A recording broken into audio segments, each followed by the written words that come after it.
I picked that one. You picked that one? Okay. No one wants to hear from me. They don't want to do that one? They're not here for me.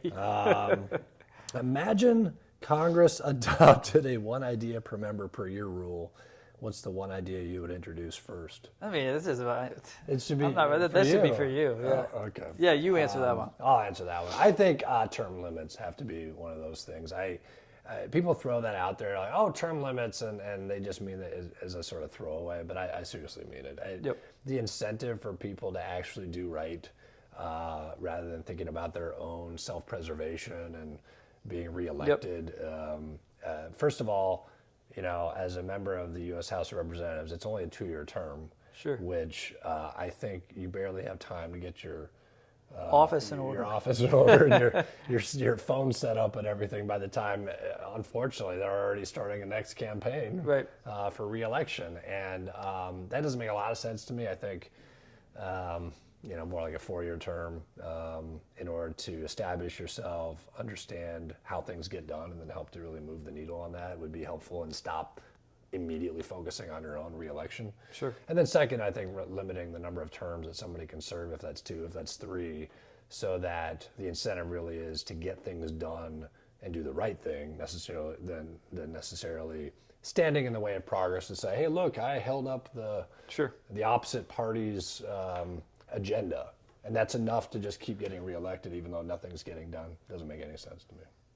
That's good. I will chime in with something. It ties into that. Campaign finance, if we even the playing field for campaign finance, I think it would make everybody better. It would make everyone perform.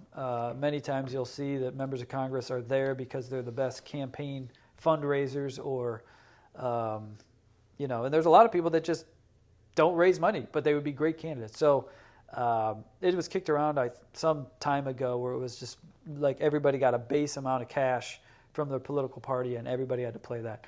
Now, but then, the Supreme Court's made it where, everybody can donate any amount of money.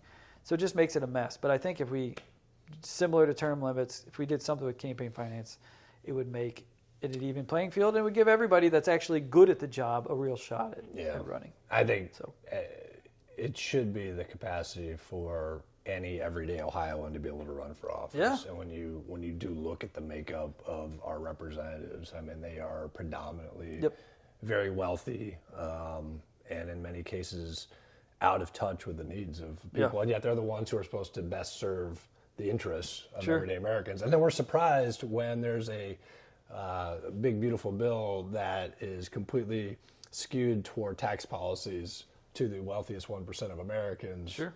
When those they're are the ones donating, who are donating and being represented, or representing, I should say. So I was in government relations for a long time, and I always found it fascinating that members of Congress, it is nonstop worrying about the next campaign, because like you mentioned, 2 years is just so tight. Where when you get to D.C., you have to start raising for the next campaign, because it really starts almost a year after you're there. I mean, you see now you're starting a year in advance to start working on this, and that's how. So if we even that out, problem easier. Solved. There we go. Can't believe we did it today. Better Ohio, stronger America. That's all right. it takes. Yeah. Well, we can at least move the needle as best we can. Yeah, for sure. Certainly, that would be my hope, would be a voice for that. So.